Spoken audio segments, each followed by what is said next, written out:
follow a YouTube account, Midas Touch. They're pretty good. They're like Young Turks, sort of. They've got this guy named Texas Paul. It's a British guy that comes on the weekend show. Love weekend show, and they do something called Legal AF, Legal as F, and it's pretty much going through a lot of that Trump stuff, keeping me in track of January 6th and the Trump, just Trump persecution or prosecution. Excuse me. Texas Paul is pretty cool. I like him, and he's got a show. Sometimes kind of a coffee with him. He was just talking about how we've let the right go too far. That Twitter, how Twitter is, and how, basically how they have set things up for it to be racist, like for you to have all this racist content on Twitter right now. How he said at one time he was like, I'll fight for your right to speak however you feel, your free speech, and that he realized he was wrong, and that from what I understand, this is my take, is that that's only proper if everybody has good faith. And the Republican Party right now is not acting in good faith.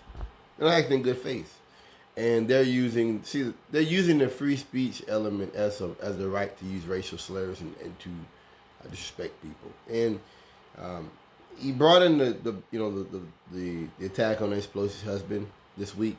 That he was attacked, and I guess he's just had brain surgery. He was beaten pretty badly with a hammer. The assailant took it from him and beat him with it. And this was an attack on the Speaker of the House. There's no doubt. And he kind of made the point that I made earlier to a friend of mine, that if I was in that position in California now, the way California is getting with the violence now and the crime, the follow home robberies, I'd have a bodyguard. Like, I know you got Secret Service, but that kind of money, I'd be paying a guy off. And I wouldn't use him every day, but I would definitely have a guy at the house at all times. At all times. There's going to be someone in the house. Even if we're at church, even if we're like not even home, someone's going to be, we on vacation. Someone's going to be there. And she's got 2 refrigerators. She's got the money to do it. This, I think personally, comes from this idea Democrats still have of the politics of the 70s and the 80s, that like, okay, we have disagreements, but America's still America, and that like Americans are against the idea of domestic terrorism, and that's not real anymore. This is a new era. Like, we're living in the era of Eric Rudolph and Timothy McVeigh, where that's normalized. Timothy McVeigh is a folk hero to me. He like that. Like, when you really peel away at this stuff, that's what happened. Is that the right has normalized certain elements that at one time we knew to be terrorism, and that's important when you're looking at politics. This isn't about Trump. This isn't about a few people. Paul Gosar, his comments. The Uvalde school shooter was a transvestite.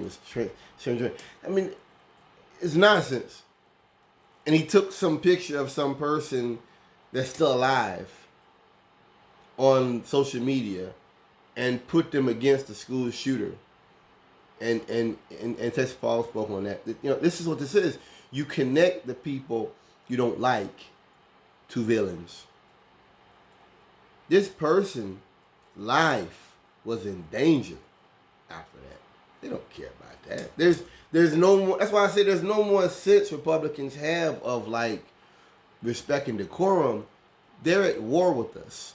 The Republican Party to me is at war with a segment of the population that they can't touch. Now, Cowboy, Texas Paul, whatever, went into the point of like we should declare war. Like there was a Nazi guy in Soho with a Nazi outfit with the runes and all that stuff, and he felt like that shouldn't be, that they shouldn't be doing. He should be handled. That's what they want. See, it's kind of a catch-22. They got the guns. I knew guys back home with night vision goggles. I knew guys, they're racist, they're right wing. You just, you work with them, you keep your opinions to yourself. Night vision goggles and all kind of specialized stuff for their guns, several rifles.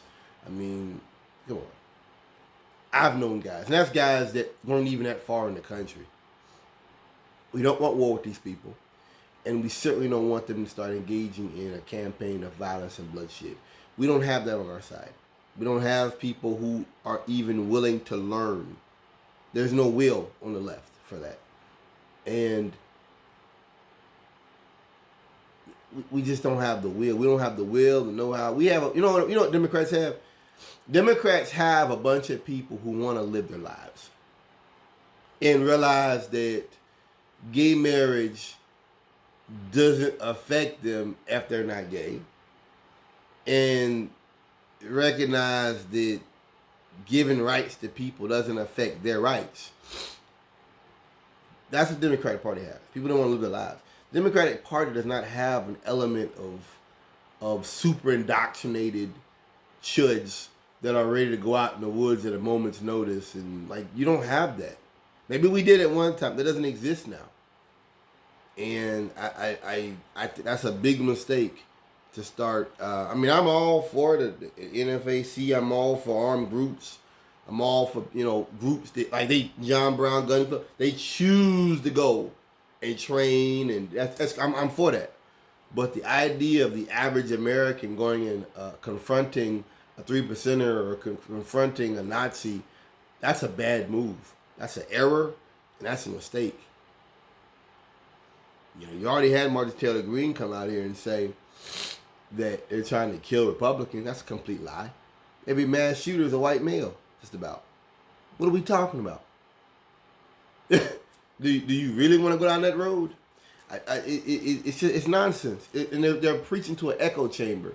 He's right that you can't have free speech with people who would utilize it only to slur, disrespect other races of people. That's not free speech. And it's funny because as I've gotten older, I've learned cancel culture is respecting people. It's having basic respect for people who are different than you. It doesn't take away anything from you. I think it's a very humbling thing.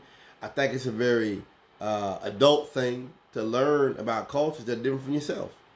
It doesn't take away from your culture. Unless you have the white supremacist ideology that your culture is superior to everybody else's, and that nobody else's culture matters except your own.